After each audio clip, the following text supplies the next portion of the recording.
संसद में दिल्ली अध्यादेश बिल पेश होने की खबरों पर संसदीय कार्य मंत्री प्रहलाद जोशी ने ब्रेक लगा दिया है। आज लोकसभा में दिल्ली सर्विस बिल पेश नहीं होगा। संसदीय कार्य मंत्री प्रहलाद जोशी ने बताया कि जब दिल्ली अध्यादेश विधेयक पेश किया जाएगा तो बता दिया जाएगा, लेकिन आज की कार्यसूची में इसका कोई उल्लेख नहीं है। वहीं उन्होंने ये भी बताया कि अविश्वास प्रस्ताव अगले 10 दिनों के भीतर लाया जाएगा। बता दें कि उम्मीद जताई जा रही थी कि लोकसभा में आज दिल्ली अध्यादेश बिल पेश किया जा सकता है। इससे पहले आम आदमी पार्टी ने भी अपने सभी सांसदों को सदन में पेश होने का व्हिप जारी किया था, लेकिन अब ये साफ हो गया है कि आज लोकसभा में दिल्ली अध्यादेश को लेकर कोई चर्चा नहीं होगी। इससे पहले आम आदमी पार्टी के सांसद राघव चड्ढा ने सदन में ये बिल पेश होने की बात कही थी। एडवोकेट अमेंडमेंट बिल आज इंट्रोड्यूस होने वाला है राज्यसभा में।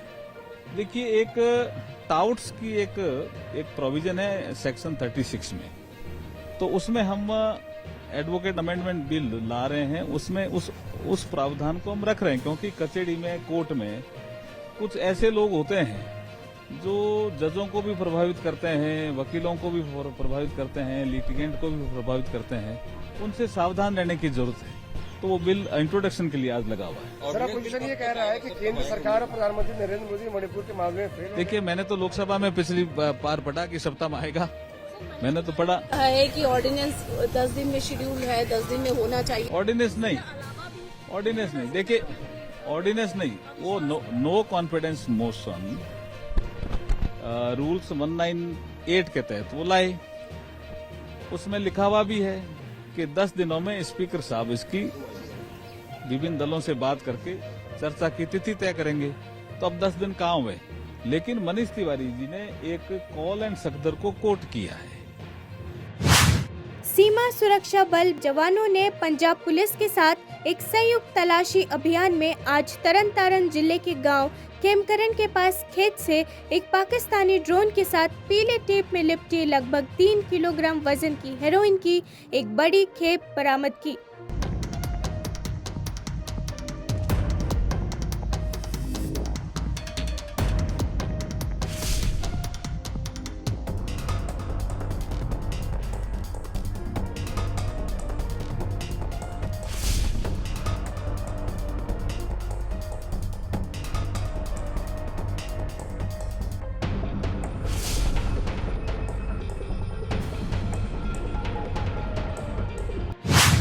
कश्मीर के नेताओं के खिलाफ डोगरा फ्रंट का प्रदर्शन, लापता सेना के जवान पर नेताओं की चुप्पी।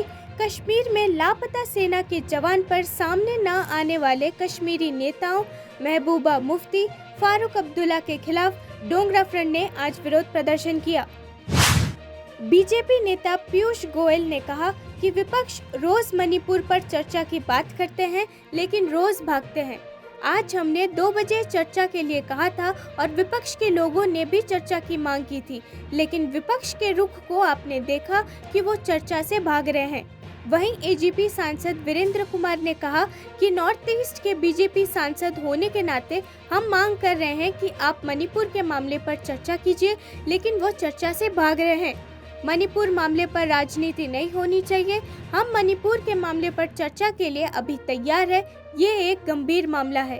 मणिपुर की चर्चा की बात तो करता है, लेकिन चर्चा से भागता भी है।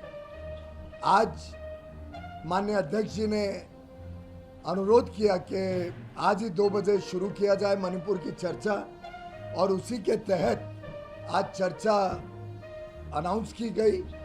और आपको जान के हैरानी होगी कि चर्चा की डिस्कशन सिर्फ मेरे मित्र माननीय सांसद श्री वीरेंद्र प्रसाद बैश्या जी ने नहीं मांगी थी, या कामाख्या प्रसाद दासा जी ने नहीं मांगी थी, या पवित्र मार्गरीटा ने नहीं मांगी थी। ये चर्चा विपक्ष के श्री एडी सिंह ने भी मांगी थी, डॉक्टर जॉन ब्रिटास ने भी मांगी थी, जावेद अली खान जी ने भी मांगी थी, माननीय प्रोफेसर मनोज कुमार झा ने भी मांगी थी, माननीय डॉक्टर फौजिया खान ने भी मांगी थी, श्री ए रहीम ने भी मांगी थी, डॉक्टर वी शिवदासन जी ने भी मांगी थी, श्रीमती रंजीत रंजन कांग्रेस की माननीय सदस्य ने भी मांगी थी, श्री जी सी चंद्रशेखर ने भी मांगी थी। प्रधानमंत्री नरेंद्र मोदी राष्ट्रीय जनतांत्रिक गठबंधन के सांसदों के साथ बैठक करेंगे, जिसमें वो अपनी आगामी लोकसभा चुनाव की तैयारियों को लेकर बात करेंगे, जिसे लेकर केंद्रीय मंत्री और अपना दल की नेता अनुप्रिया पटेल का बयान भी सामने आया है। अनुप्रिया पटेल ने कहा कि इस बैठक के जरिए प्रधानमंत्री मोदी का एनडीए के सांसदों से संवाद होगा। ये हमारी जिम्मेदारी है कि हम अपने देश की जनता के लिए क्या काम किए हैं उसका रिपोर्ट कार्ड प्रस्तुत किया जाए। अनुप्रिया पटेल ने कहा कि हमें देश की चिंता है। 2024 का चुनाव है, हमारी जिम्मेदारी बनती है कि 5 साल में देश की जनता के लिए कोने कोने में क्या काम किए गए हैं उसका रिपोर्ट कार्ड पेश किया जाए। इससे हम अपना उत्तरदायित्व समझते हैं। इस बैठक के माध्यम से प्रधानमंत्री मोदी का एनडीए से सांसदों से संवाद है। हम सभी जिम्मेदार जनप्रतिनिधि की तरह सरकार के 5 सालों के कामों की और उपलब्धियों को जनता के बीच लेकर आएंगे। डेलीगेशन वहाँ पर गया है। मुझे लगता है कि उनकी कुछ सकारात्मक ऑब्जर्वेशंस होंगी जो हम सुनने के लिए, जानने के लिए तैयार भी हैं, और सरकार के प्रयासों में किसी भी प्रकार की यदि उन्हें कमी नज़र आती है या उनका कोई भी सुझाव है कि हम किस ढंग से वहाँ उस क्षेत्र में शांति बहाली के लिए और प्रयास कर सकते हैं और बेहतर ढंग से हम जो भी कर सकते हैं वो सुझाव दें, उसका स्वागत करते हैं। लेकिन उनका कहना है कि नो ऑर्डिनेंस जो है, नो कॉन्फिडेंस, इस पे डिस्कशन होना चाहिए। इतने दिन हो गए अभी तक डिस्कशन हुआ नहीं है। स्पीकर साहब सभी दलों से चर्चा करके तारीख तय करेंगे। हमें किसी भी प्रकार की कोई समस्या नहीं है। विपक्ष के साथी अविश्वास प्रस्ताव लाए हैं और हम सभी जानते हैं कि उनके पास कितनी संख्या है और सरकार कितनी मजबूत है अपने संख्या बल के साथ। थाना क्षेत्र के हाईवे पर रिलायंस पेट्रोल पंप के पास रविवार देर रात एक स्कॉर्पियो सवार एक हिस्ट्री शीटर की गोली मारकर हत्या कर दी गई है। लोधा क्षेत्र के खेरेश्वर चिकावटी स्थित एक रेस्टोरेंट के उद्घाटन के बाद वो घर लौट रहे थे। आरोप है कि हिस्ट्री शीटर का कुछ लोगों से विवाद हुआ था। इसी विवाद में पीछा करते हुए पहुंचे हमलावरों ने गोली चला दी, जिससे उसकी मौत हो गई है। हाईवे पर हुई घटना को लेकर पुलिस अफसरों में खलबली मच गई है। एसएसपी समेत कई थानों की पुलिस फोर्स मौके पर आ पहुंचा। रात 2 बजे तक हत्यारों की तलाश में पुलिस की 3 टीमें गठित की गई हैं, जो इलाके में लगे सीसीटीवी कैमरों की फुटेज खंगालने में जुटी हुई है।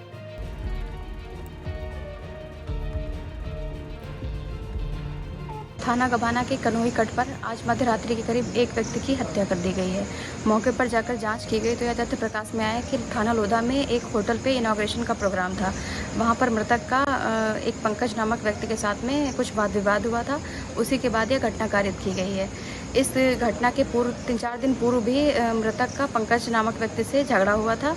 साथ ही साथ जो मृतक है थाना जमा से हिस्ट्री शीटर भी है। साथ ही साथ इसके अन्य आपराधिक इतिहास को भी खंगाला जा रहा है। परिवार द्वारा तहरीर प्राप्त होते मुकदमा पंजीकृत कर विधिक कार्रवाई अमल में लाई जाएगी। मौके पर शांति व्यवस्था है। AIMIM प्रमुख असदुद्दीन ओवैसी ने ज्ञानवापी मस्जिद मामले पर मुख्यमंत्री योगी आदित्यनाथ पर जमकर निशाना साधा और कहा कि वो जानते हैं कि ASI रिपोर्ट पर इलाहाबाद हाई कोर्ट अपना फैसला सुनाएगा और इसीलिए वो तरह तरह की टिप्पणियां कर रहे हैं। उन्होंने मुख्यमंत्री योगी पर सांप्रदायिकता पर राजनीति करने का भी आरोप लगाया है। उनका ये कहना है कि मुख्यमंत्री जानते हैं कि इलाहाबाद उच्च न्यायालय ASI रिपोर्ट पर अपना फैसला देने वाला है, इसलिए उन्होंने ऐसे बयान दिया। आप उस जगह को दबाना चाहते हैं जहां 400 साल से मस्जिद है। ये उनकी सांप्रदायिकता की राजनीति है और उन्होंने इस मामले में न्यायिक जातियां की है। कोर्ट में ASI सर्वे के बारे में मुस्लिम पक्ष ने उसकी मुखालिफत की है। वो आजकल में हाई कोर्ट जजमेंट देने वाली है और उसको देखते उन्होंने इस तरह का एक बयान दिया, कंट्रोवर्शियल बयान दिया। ये जुडिशियल ओवररीच है।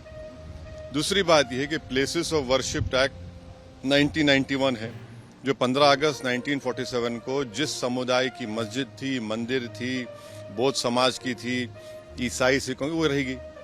अगर वो ये कह रहे हैं तो फिर कई बौद्ध समाज के प्लेसेस ऑफ वर्शिप को बदल दिया गया 47 से पहले। आंध्रा डिस्ट्रिक्ट में जाइए आप, वहां पर है आज भी। क्या करेंगे वो? उसको भी चेक कराएंगे क्या? उनको पढ़ना चाहिए कि स्वामी विवेकानंदा ने उड़ीसा की एक बहुत बड़ी मंदिर के बारे में क्या कहा था। आप मुख्यमंत्री है, कानून को फॉलो करिए। आप कानून को फॉलो नहीं करना चाह रहे, वो मुसलमानों पर प्रेशर डालना चाह रहे, दबाव डालना चाह रहे हैं। जिस जगह पर 400 साल से मस्जिद है आप वहां पर दबाना चाहते हैं। और आखिरी बात यह है कि श्रीलंका के जल संसाधन और संपदा अवसंरचना मंत्री जीवन थोंडामन ने सोमवार को कहा कि भारत श्रीलंका संबंध मजबूत और घनिष्ठ है और आर्थिक संकट के दौरान ये पता चला कि श्रीलंका का सच्चा दोस्त कौन है।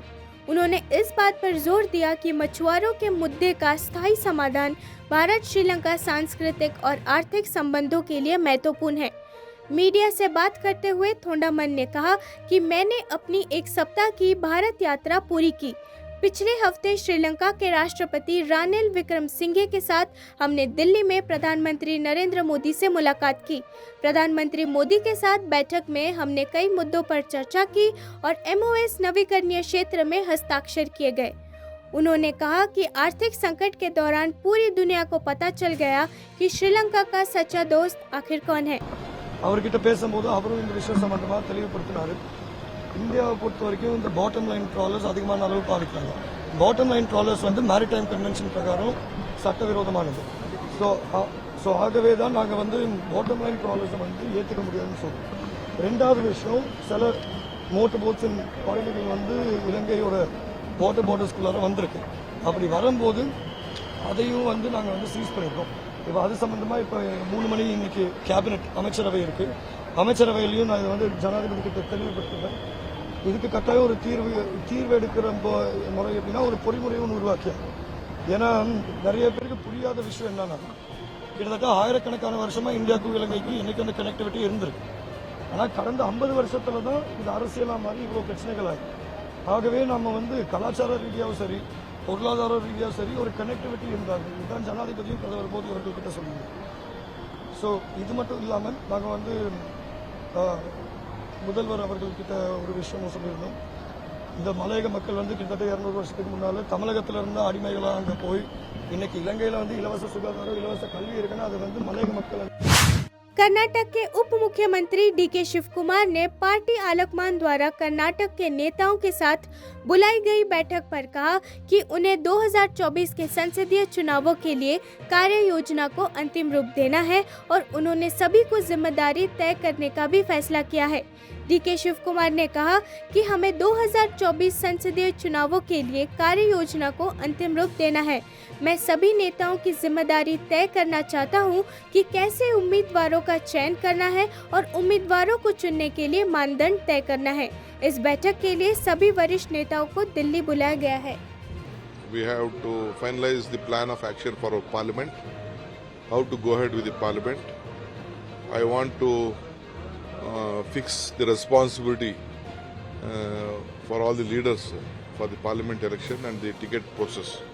How the candidate has to be selected, what is that, whether any ministers, MLAs or anyone has to be in the field, who has to be responsible. We have to fix a criteria for that. So they have called all the senior leaders. Also, dissent in the party. Some leaders are not happy.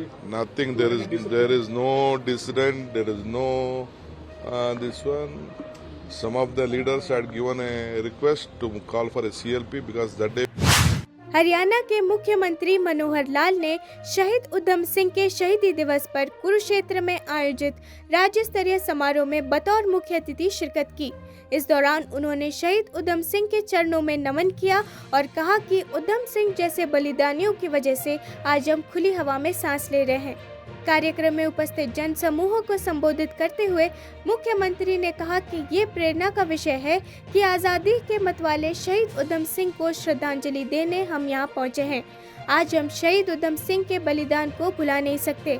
उन जैसे शहीदों की कुर्बानियों की वजह से हम खुली हवा में सांस ले रहे हैं। मुख्यमंत्री ने ये भी कहा, हम सभी को मिलकर देश को मजबूत बनाना है। सरकार का कोई आगे पीछे देखने को मिल नहीं रहा। वो अपनी बैठकों में, अपने संगठनों में, इसको में उलझे हुए हैं। वो संगठन भी खड़ा नहीं कर पाते हैं। हमारा तो नीचे तक पन्ना प्रमुख तक सब खड़ा है। मैं समाज के लोगों को बहुत बधाई देता हूँ कि इन्होंने जो शहीद उधम सिंह कम्बोज क्रांतिकारी, जिन्होंने देश की आज़ादी की लौ को बढ़ाने का काम किया, उनका जो आज शहीदी दिवस 83वां मनाया गया है, मैं समाज के सब लोग को बहुत ही बधाई और बहुत शुभकामना भी देता हूं। और इसी प्रकार जो हमारे शहीदों ने हमको रास्ता दिखाया है, देश के लिए जीना, देश के लिए मरना, उस